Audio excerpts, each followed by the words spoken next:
오늘 말씀의 제목은 내가 너희를 알지 못하라는 제목입니다.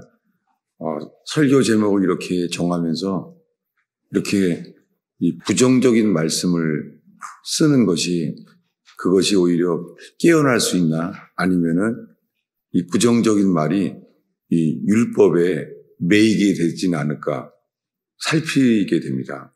이 시간에 이 말씀으로 인해서 우리 모두가 주님만 바라볼 수 있게 되기를 바랍니다.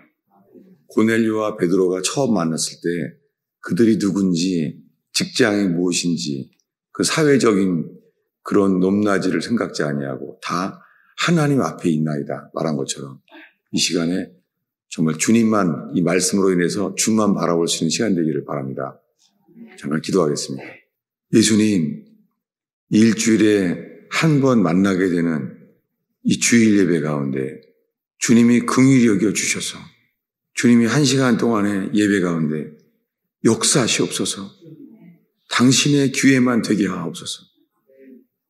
오 주님, 사람을 살릴 수 있는 생명의 기회 되게 하옵소서. 쳐다본 즉 살리라신 주여, 주님을 쳐다봄으로 말미암아 주님 살게 하시는 역사의 기회 되게 하옵소서. 예수님의 이름으로 기도하겠습니다. 오늘 읽은 마태복음 25장은 열처녀 비유라고 아주 많이 알려져 있죠. 특별히 이제 여름성경학교 기간인 시즌인데요. 이것은 주일학교 설교 중에 늘 나오는 말씀이잖아요. 근데 이 마태복음 22장은 예수님이 3년 동안의 공생의 기간 중에 십자가에 죽기 이틀 전에 하신 설교예요. 그것도 이제 곧 예루살렘 성전에 들어오셔서 이제 이틀 뒤에 예수님이 죽게 돼요. 그 전에 하신 설교예요. 어디 나와 있냐면 마태복음 26장 1, 2절입니다. 우리 이것을 한 목소리로 읽겠습니다. 그 내용 중에 마지막 부분을 마치고 이렇게 말한 것입니다. 자, 1, 2절을 읽겠습니다. 예수께서 이 말씀을 다 마치시고 제자들에게 이르시되 너희가 아는 바와 같이 이틀이 지나면 유월절이라 인자가 십자가에 못 박히기 위하여 팔리리라 하시더라. 예, 이 마태복음의 거의 끝부분이죠. 예수님은 이틀 뒤에 곧 죽어요. 지금 이 설교하는 곳은 유월절을 지키기를 위해서 예루살렘에 와서 성전에 들어가요. 성전에 들어가서 성전에서 하신 얘기예요. 그 중에 이 오늘 마태복음 25장 열처녀 비유가 그때 하신 거예요. 예수께서 십자가에 죽기 이틀 전에 누구나 알 수 있는 열처녀 비유로 말하세요. 그 시작은 이렇습니다. 그때에 천국은 마치 등을 들고 신랑을 맞으러 나간 열처녀와 같다는 거예요. 그 중에 5은 미련하고 5은 슬기 있는 자라. 3절에 가서 미련한 자들은 등을 가지되 기름을 가지지 않았습니다. 슬기 있는 자들은 그릇에 기름을 담아 등과 함께 가져갔습니다. 그런데 신랑이 더디움으로 다 졸며 잘게 되었다는 거죠. 이것은 2000년 전에 예수님이 십자가에 죽기 이틀 전에 한 설교입니다. 지금 이 설교를 예수님이 했을 때부터 2000년이 지났어요. 그래서 정말 신랑은 2000년이나 더디왔고 다 졸며 잘세, 우리가 살고 있는 이 마지막 시대, 요한계시록에 의하면 라오디게아 교회라고 부르는 시대예요. 마지막 7번째 시대의 교회예요. 정말 2000년이 지나가면서 초대교회의 그 감격, 초대교회 모두가 사랑하고 자기 소유가 없다고 말하는 그 첫사랑의 감격, 이것은 2000년 동안 다 졸며 자고 있습니다. 주님은 이제 주님 오시기 직전입니다. 그래서 주님이 우리를 깨우시려고 이제 여러 나라에 핍박이 시작되고 있어요. 그리고 이 25장 앞에 마태복음 24장은 요한계시록의 축소판이라고 하는 곳입니다. 근데 예수님께서 요한계시록 축소판을 24장을 얘기하시면서 주님이 두 가지를 말해요. 뭐냐면 제일 먼저 미혹을 주의하라는 거예요. 미혹한다는 거예요. 그것은 에덴 동산에서 뱀이 했던 그대로입니다. 미혹을 주의하라는 거예요. 근데 그 다음에는 뭐냐면 환난이 있다는 거예요. 환난은 준비하라는 거예요.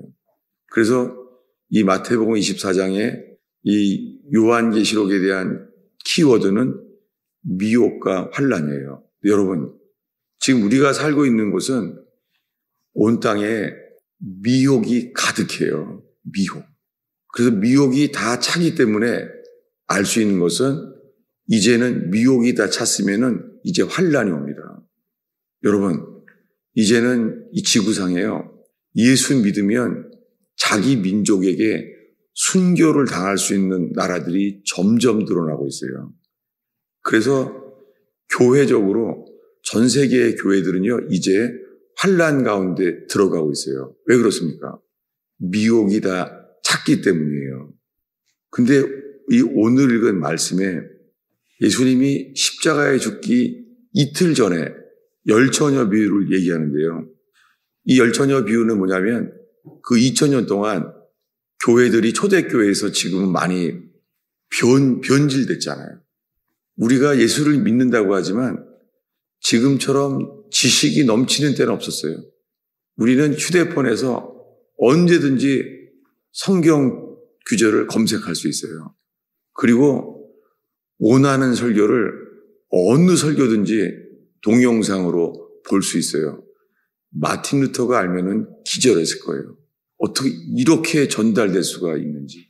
이런 시대에 살고 있습니다. 여러분, 그런데요. 이렇게 설교를 언제나 알 수 있는데도 불구하고요. 홍수 때는 물이 넘치지만 마실 물은 없습니다. 온통 더러운 물밖에 없는 거예요. 여러분, 지금이 장마 때인데요. 오히려 이런 물은 넘치지만 생명수, 마실 물은 적을 수 있습니다. 우리는 이런 때를 살고 있습니다. 이렇게 주님이 지금 죽기 이틀 전에 어리석은 처녀와 슬기로운 처녀를 비교합니다. 무엇입니까? 이 2000년 동안 다 졸며 자게 되는 이 교회가 어떤 상태에 있는지를 설명합니다. 그 중에서는 이제 막 기름도 모자라고 막 그러죠. 그랬더니 또 기름을 또 사러도 가요. 모자라니까. 근데 6절에 보면은 밤중에 소리가 나요. 그러니까 마지막 때는요, 교회가 밤이 오는 거예요. 그것도 깊은 밤이에요. 가장 좋을 수 있는 때입니다. 그때 예수님이 이렇게 말합니다. 나는 광명한 새벽별이다 라고 말해요. 그때가 언제입니까? 주님이 오시기 직전에는 가장 졸기 때문인 거예요. 가장 좋을 때예요. 그때 예수님이 광명한 새벽별로 우리를 깨우시고 그 새벽별처럼 우리의 교회를, 신앙을 인도하실 것입니다. 근데요, 이 두 가지 종류의 사람들 속에서요, 함께 있어요. 주님 오시는 직전까지 함께 있어요. 그것이 우리에게는 기회입니다. 근데 이 긴 설명 중에요, 기름이 모자란 사람들이 말해요. 8절인데요. 읽겠습니다. 미련한 자들이 슬기 있는 자들에게 이르되 우리 등불이 꺼져가니 너희가 기름을 좀 나눠달라 하거늘. 설명이 좀 필요합니다. 여러분, 한글 성경에는 꺼져가니라고 되어 있지만 이 킹제임스 성경에는 꺼졌으니라고 되어 있어요. 여러분, 누군가가 성경을 고쳤어요. 여러분, 정말 성경이 많이 고쳐져 있어요. 근데 고친 것을 보면은요, 인간 편에서 좋게 써놨어요. 우리 편에. 그러니까 우리는 아직 다 기름은 좀 꺼져가니까 뭐예요? 아직은 켜 있는 줄 아는 거예요. 아니에요. 여러분, 주님은 언제 오시냐면요, 두 종류의 교회가 부닥치는데요, 등불이 꺼졌을 때 오세요. 이것을 구별하십니다. 근데 그들이 이렇게 말하는 거예요. 이렇게 말해요. 8절에 보면요, 그들이 이렇게 말해요. 너희 기름을 좀 나눠달라. 여러분, 이거 서로 사랑하고 서로 도와야 되는 거 아니에요? 이 기름을 좀 나눠달라는 거예요.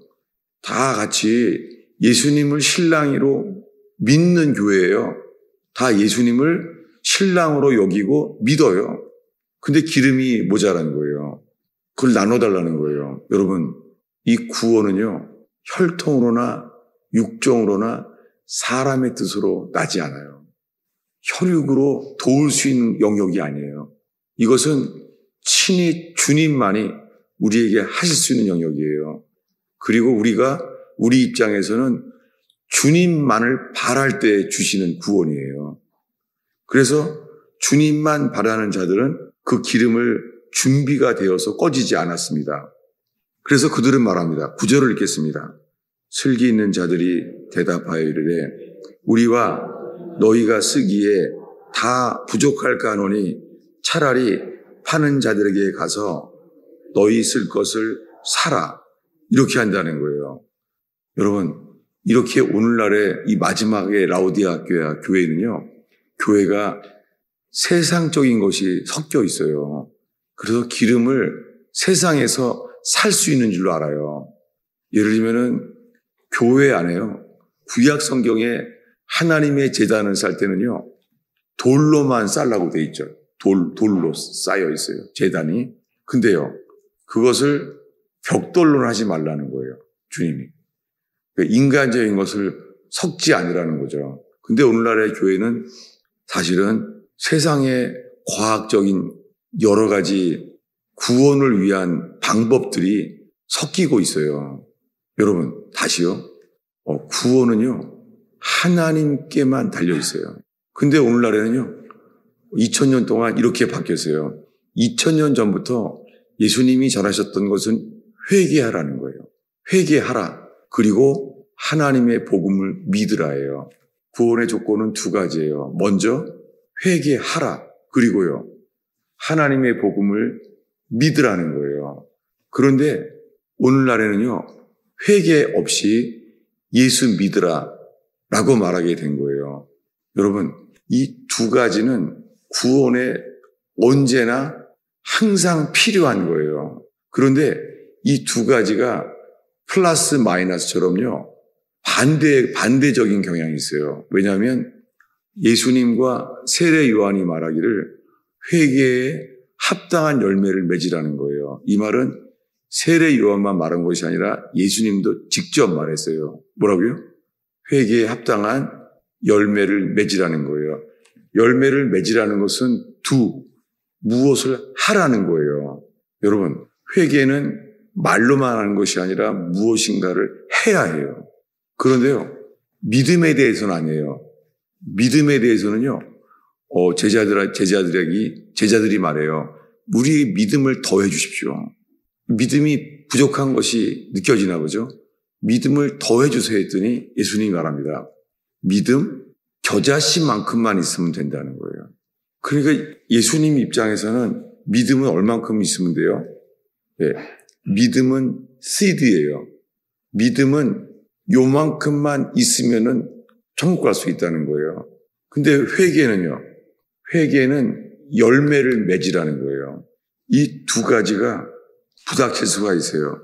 회개의 열매는요, 회개의 열매를 맺으라. 무언가를 하라는 거예요. 그리고 어떤 단어는 두라는 단어가 walk이에요. 회개는 뭔가를 walk, 하라는 거예요. 근데 믿음은요, 믿음의 조상 아브라함에 대해서 창세기에 말한 대로요, 믿음은 우리가 뭐를 하는 게 없어요. 믿음은 우리가 뭔가를 하려고 그 믿음에 도달할 수가 없어요. 그래서 사도 바울은 이렇게 말하죠. 너희가 성령을 받은 것이 듣고 믿음으로냐? 다만 율법의 행위로냐? 이렇게 말하죠. 이것은 로마서 전체에 우리가 의롭다 하심을 얻는 것은 행위로 할 사는 없습니다. 우리는 믿음으로만 의인이 될 수 있는 길은 믿음뿐입니다. 근데 이 두 가지가 신앙생활을 오래 하면서요, 많은 사람들이 스스로에게 질문하게 되는 것은요, 나는 회개한 사람 맞아? 그래서 이렇게 말하는 사람이 있어요. 나중에 진정한 회개가 일어났을 때 내가 회개하지 않고 살아왔다는 것을 깨닫고 회개한다는 거예요. 여러분, 예수 믿은 지 몇 년이 됐나요? 우리가요. 그런데요, 왜 이걸 물어봤냐면, 이렇게 이제 등불이 꺼졌으니까 이제 기름을 사러 왔습니다. 근데 문이 닫혔어요. 이렇게 이 열처녀 비유는 이렇게 맞춰요. 우리 11절, 12절을 함께 읽겠습니다. 읽습니다. 그 후에 남은 처녀들이 와서 이르되 주여, 주여, 우리에게 열어주소서. 대답하여 이르되 진실로 너희에게 이르노니 내가 너희를 알지 못하노라 하였느니라. 여러분, 여기에요. 지금 문이 닫혔어요. 이제 구원의 문이 닫힌 거예요. 근데 하나님이 이렇게 말한대요. 나는 너를 모른다. 그때는요, 너희는 기름이 모자랐었잖아. 그리고 기름이 준비가 안 돼서 꺼졌잖아. 이렇게 하지 않아요. 그분은 왕이세요. 그분이 이렇게 말한대요. 나는 너를 모른다. 여러분, 오늘날 수많은 사람들이요, 이 열처녀 비유가 우리에게 말하는 것은 다 예수님을 믿는다는 거예요. 우리는 예수님을 우리 신랑이라고 믿는다는 거예요. 근데 주님은 그 다 믿는다고 하는 사람들을 맨 마지막에 구별하신대요. 구별이 된다는 거예요. 그리고 이렇게 말한대요. 들어갈 수 없는 사람에게 대해서는 나는 너를 모른다 라고 말한다는 거예요. 이것을 예수님이 십자가에 죽기 이틀 전에 예루살렘 성전에서 하신 설교예요. 죽기 이틀 전에 사람들에게 이 메시지가 그들을 구원받을 수 있도록 하신 말씀이에요. 그러니 예수님이 하신 열처녀 비유의 맨 마지막 부분은 뭐예요? 나는 너를 모른다. 그리고 이렇게 말합니다. 그리고 13절이 마지막입니다. 읽겠습니다. 그런즉 깨어있으라. 너희는 그날과 그때를 알지 못하느니라. 예, 주님이 그들에 대해서 난 널 모른다고 말씀하시면서 깨어있으라는 거예요. 여러분, 오늘 우리가 모여있는 이유는 평생 모태신앙으로 예수를 믿는다고 살아왔는데 이 시간에 우리가 나는 너를 모른다고 하는 말씀이 우리에게 할 수 있을지, 이 기회가 우리에게 주어지는 우리의 영혼을 깨울 수 있는 그 깨움을 받게 되는 교회가 되기를 바랍니다. 제가 이번에 한국에 나갔을 때요, 한 신학교 학장님을 만났어요. 그분은 남에게 이렇게 상처를 주거나 그렇게 살아온 적이 없대요. 늘 사람들에게 선한 영향력을 베풀어 왔대요. 그리고 신학교 학장으로서 60 나라에 선교를 해오며 살아왔습니다. 근데 그분 말씀으로요, 주님이 자신에게 기회를 주셨다는 거예요. 암에 걸렸습니다. 그래서 수술이 3일 만에 깨어났습니다. 깨어났는데 깨어나자마자 사모님에게 이렇게 말했다고 합니다. 내가 소경이 눈을 뜬 것처럼 그런 경험을 했다는 거예요. 그리고 지금까지 믿어온 것은 내가 보기에는 내가 잘 믿는 사람인 줄 알았는데 아니었다는 거예요. 왜냐하면 주님이 나는 너를 모른다라고 말했다는 거예요. 이 충격. 여러분, 우리 스스로는요, 우리는 다 잘 믿는 줄 알아요. 우리는 우리가 믿는다는 것을 기억해요. 근데 여러분, 주님은 나는 너를 모른다고 말할 수 있다는 거예요. 그러므로 깨어있으라는 거예요. 여러분, 오늘 이 열처녀 비유로 인하여 이 무더운 여름에 우리가 이 진리로, 이 복음의 진리로 깨어나게 되기를 바랍니다. 그러니까 예수님이 설교가 언제 했다고요? 십자가에 죽기 이틀 전에 설교한 거예요. 다 믿는다고 하는 사람들에게 나는 널 모른다고 말하는 거예요. 여러분, 이제 이틀 지나면 예수님은 십자가에 죽어요. 바로 이틀 전에 어떤 일이 일어났습니까? 이틀 전에요. 예수님이 11 제자에게 이렇게 말해요. 오늘 밤 너희들은 다 나를 버리리라. 이렇게 말합니다. 여러분, 예수님 설교가 너무 부정적이었죠. 왜냐하면 3년 동안 같이 살아온 사람들인데 3년 동안 모든 걸 버리고 예수를 따랐는데 어떻게 3년 동안 그렇게 살아왔는데 그런 말 할 수가 있어요. 오늘 밤 너희들은 나 때문에 넘어지리라. 이렇게 돼 있어요. 넘어지리라. offend. 근데 그 단어가 헬라어로요. 스칸달리조라는 단어인데요. 그게 지금 오늘 시대에 스캔달이라는 단어예요. 예수님이 이렇게 말한 거예요. 오늘 밤에 너희들은 스캔달에 빠져. 넘어진다는 거예요. 근데 뭐라 그래요? 그러한 제자들은요. 베드로가 제일 세게 말했어요. 나는 주와 함께 죽을지언정 저 사람들은 나를 버려도 나는 안 버립니다. 나는 감옥에 갈 곳도 준비하고 나는 주와 함께 죽을지언정 주를 부인하지 않습니다. 여러분, 예수님은 3년 동안 예수님 입에서 나온 것은 그대로 됐어요. 풍랑 칠 때에 풍랑을 꾸짖었더니 잠잠한 거예요. 고라사 광인이 사람들이 가까이도 못 가는데 주님이 그들에게 귀신을 명했을 때는 잠잠해지는 거예요. 풍랑이건 귀신이건 예수님이 말하면 그대로 되는 걸 3년 동안. 그리고 예수님이 십자가에 죽기 불과 며칠 전에는요. 예루살렘 가까운 산에 살고 있는 죽은 나사로가 살아났어요. 그때도 놀라운 기적이죠. 예수님이 말했습니다. 죽은 나사로 장례식을 치른 지 4일 됐는데 말했어요. 나사로야 나오라. 놀랍게 그대로 된 거예요. 풍랑이면 풍랑, 죽은 사람에게도 나사로야 나오라 말하면 나오는 걸 직접 봤어요. 이 며칠도 안 된 이야기예요. 근데 이러는 거예요. 예수님이 3년 만에 오늘 밤 너희들은 다 나를 버리리라. 11 제자들이 어떻게 했어요? 전원이 다 같이 아닙니다. 우리가 당신을 왜 버립니까? 3년 동안을 가정을 버리고 직업을 버리고 따라왔습니다. 3년 지나는 동안에 우리는 당신은 하나님의 아들이라는 것이 더 믿어졌습니다. 3년 동안 기적과 말씀을 통하여 우리는 믿음이 더 강해졌습니다. 이것이 그들의 체험이에요. 그들의 인식이에요. 우리는 믿음이 있습니다. 3년 동안 우리들도 동네에 나가면서 예수의 이름으로 귀신도 쫓아내고 예수의 이름으로 병도 고쳤어요. 가룟 유다까지. 가룟 유다도 예수의 이름으로 병 고쳤습니다. 가룟 유다도 예수의 이름으로 귀신을 쫓아냈습니다. 그런데 그 가룟 유다에게는 그날 밤에 귀신이 들어왔어요. 그리고 너무 이 3년 만에 이 목회의 결과가 부정적이에요. 오늘 밤 너희들은 다 나를 버리리라.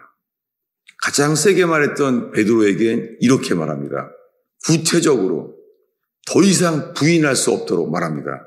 오늘 밤 새벽 닭이 울 때까지 너는 나를 3번 모른다고 부인하리라 했습니다.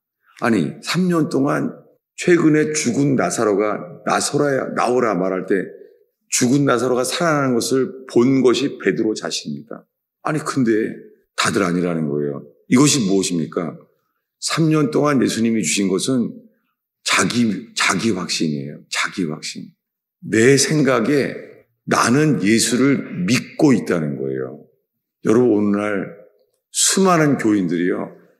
평생이 모태신앙일지라도요. 주님은요. 이렇게 말합니다. 그 열매를 보고 알리라. 여러분 우리들은 이 입술로 믿음의 고백을 하고 살면서 우리는 예수를 믿는다는 거예요. 근데 주님은요. 마지막 때는 언제나 추수 때라 그래요. 추수할 때요. 열매를 보고 한대요. 여러분 우리 열매가 뭐죠? 이 열매. 예수님은 포도나무입니다. 포도나무에 붙여 있으면 포도 열매를 맺습니다. 감람나무에 붙어 있으면 감람나무를 맺습니다. 여러분 우리들의 열매는 무엇입니까? 주님이 열매를 보고 안다고 말했습니다.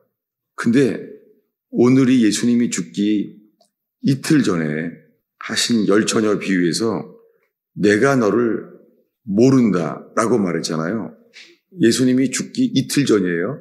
근데 이 설교를 놀랍게요. 예수님은 3년 전에 이 공생의 이 회개의 복음을 선포했던 첫 해에 이미 하신 말씀이에요. 주보 앞쪽에 있는데요. 찾아보겠습니다. 주보 앞쪽이에요. 마태복음 7장이에요. 이것이 산상수훈의 마지막 부분인데요. 21절을 읽습니다. 나더러 주여 주여 하는 자마다 다 천국에 들어갈 것이 아니요 다만 하늘에 계신 내 아버지의 뜻대로 행하는 자라에 들어가리라. 근데 우리들은 벌써 이 로마서에 우리들은 압도가 돼 있어요. 새신자 때부터. 그래서 우리들은 뭐냐면 갑자기 아버지의 뜻대로 행해야 들어간다고요? 그럼 우리 부닥치는 거예요, 이제.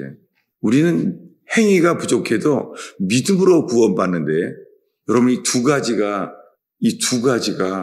십자가에 죽기 전까지의 예수님이 전하신 말씀과 사도 바울 이후에 이 교회에게 하신 말씀과 이 두 가지 사이에 정말 주님이 오늘 우리에게 무엇을 말씀하신지를 서 있기를 바라는 거예요. 그래서 이어서 22절인데요. 읽겠습니다.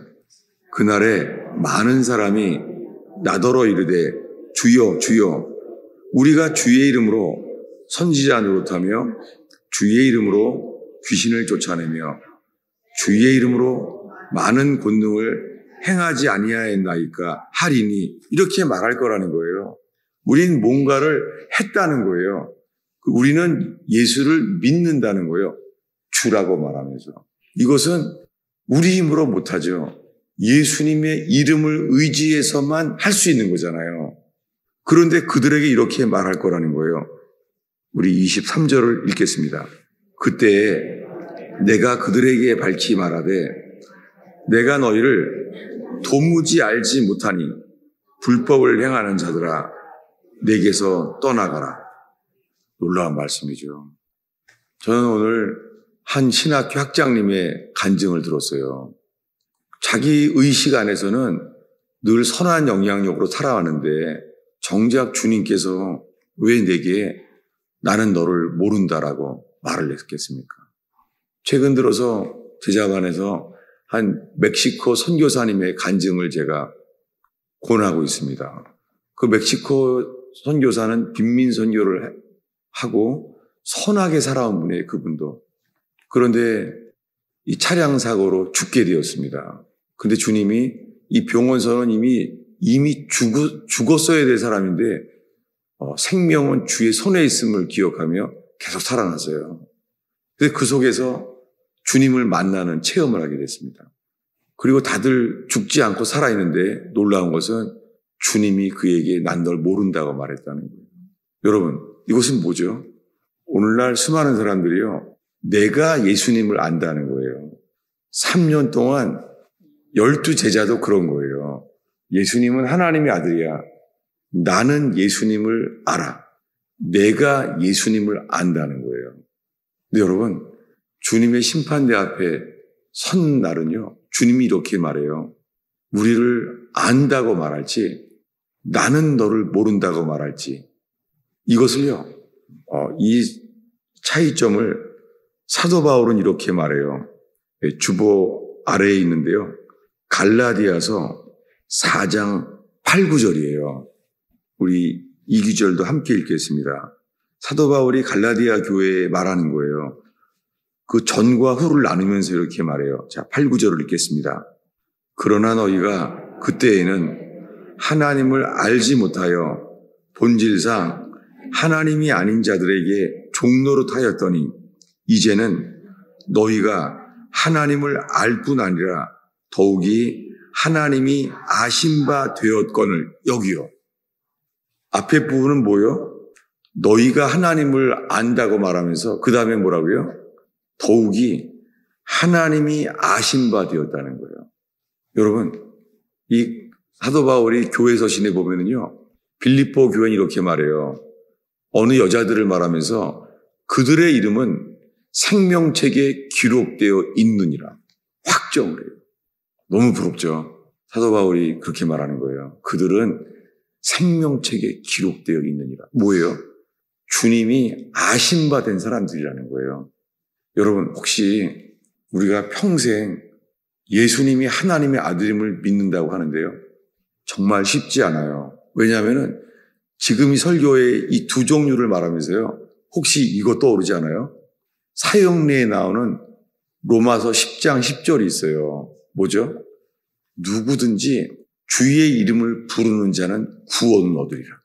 근데 예수님은 먼저 말했어요. 뭐라고요? 나더러 주여 주여 하는 자마다 천국에 들어가는 것이 아니에요. 여러분 설명이 필요합니다. 왜냐하면 왜 사도 바울은 로마서 10장에서 그 말을 했을까요? 10장에 미리 말하지 않고. 저는 오랫동안 그 앞에 구절들을 오랫동안 묵상해 왔어요. 놀랍게 누구든지 주의 이름을 부르는 자는 구원 얻으리라. 사람은 마음으로 믿어 의에 이르고 입으로 시인하여 구원에 이르느니라. 이 말씀 앞에는요. 사도 바울이 신명기 30장의 말씀을 인용한 거예요. 신명기 30장은 가나안 땅에 들어가기 직전에 하신 말씀이에요. 여러분 뭐냐면 왜 이것을 이렇게 길게 설명했냐면 오늘날에는요. 구원이 가장 쉬워 보이는 듯한 구절만 모아서 전도지를 만들고 있어요. 여러분 우리가 이미 알고 있는 수많은 말씀이요. 앞에 문맥과 관계없이 쉽게 보이는 듯한 구절만 가지고 살아오는 경우가 많아요. 여러분 그래서 우리들이 마음에 걸리는 거예요. 뭐라고요? 열매를 보고 한다는 거예요. 주님이 이렇게 말합니다. 이 마태복음 10장에서 이런 말씀도 있어요. 그 나무를 보고 한다는 거예요.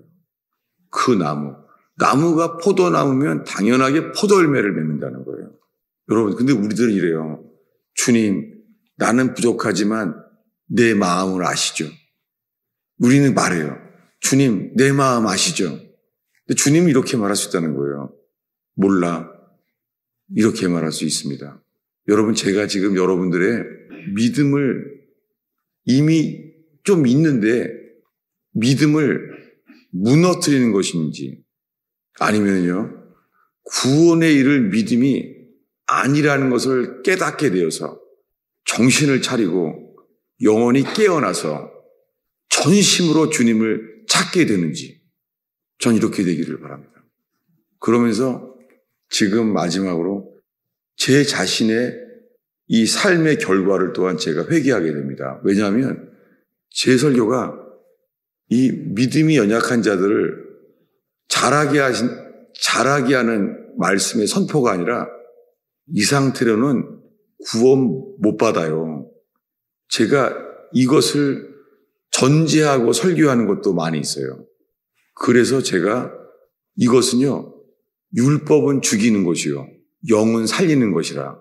그래서 제가 그것이 아니라고 말함으로 말미암아 제가 그 살리는 말씀이 아니라 죽이는 율법 안에 가두어 있는 게 아닌가. 저는 이것을 주님 앞에서 저 자신 살피고 있습니다. 그러면서 또한 저 자신과 저의 복음을, 제가 전해왔던 복음을 반대하고 떠나갔던 사람들의 열매도 주 앞에 올려드리고 있어요.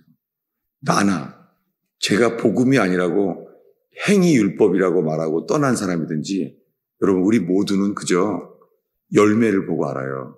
근데 그 열매는 행위로 할 수가 없어요. 뭐예요? 예수님 포도나무입니다. 예수님께 붙어 있으면 그저 포도 열매를 맺습니다.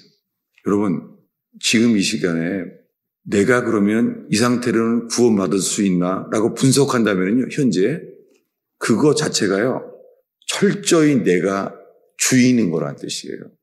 우리 지성은 빛이 아니에요. 우리 지성은 성경을 읽고 해서, 말씀을 내가 배워서요, 내 스스로 구원에 이를 수가 없잖아요.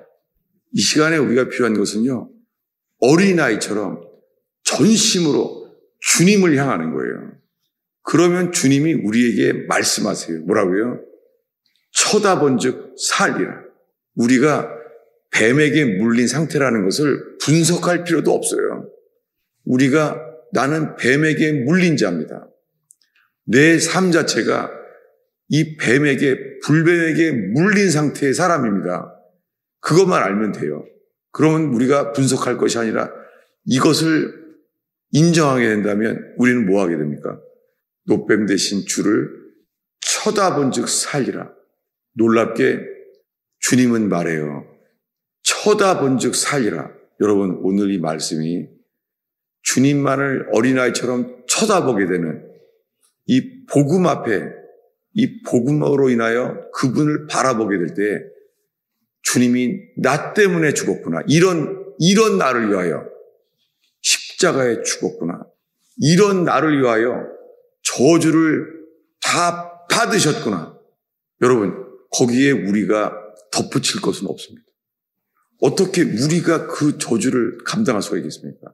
예수님만이 십자가에서 친히 홀로 저주를 받은 바 되사 친히 피를 흘려 죽었습니다. 우리의 피를 흘린다고 구원이 전혀 도움이 안 되잖아요. 뭐예요? 우리는 그저 다시요, 그분이 십자가에서 이루어 놓으신 일을 바라고 그분을 믿을 뿐입니다. 혹시나 근데요, 믿습니다 하는데 안 믿어질 수는 있어요. 안 믿어지는 거예요. 내 모든 죄가 예수의 피로 다 씻어진 것을 믿습니다 라고 하는데도 안 믿어질 수는 있습니다. 그럼 우리는 더 지혜롭고 슬기로운 자가 될 것이 아니라 어린아이처럼 전심으로 내 상태도 바라보지 아니하고 그저 십자가에서 다 이루었다 말씀하신 그분의 음성 앞에 어린아이처럼 그분을 받아들일 뿐입니다. 여러분, 이 설교로 인하여 우리가 지혜롭고 슬기로운 사람처럼 더 성경을 더 많이 안다고 되는 것이 아니라 먼저 어린아이처럼 십자가의 주님만을 바라는 가스펠 펠로십 되기를 축원합니다. 기도하겠습니다. 예수님, 오늘날 교회만 몇 주 다니면 다 구원받았다고 구원의 확신을 가르치는 시대에 살고 있습니다. 그런데 교회는 점점 약해지고 세상과 다를 바가 없이 그런 교회로 살고 있습니다. 주님, 정말 모르겠습니다.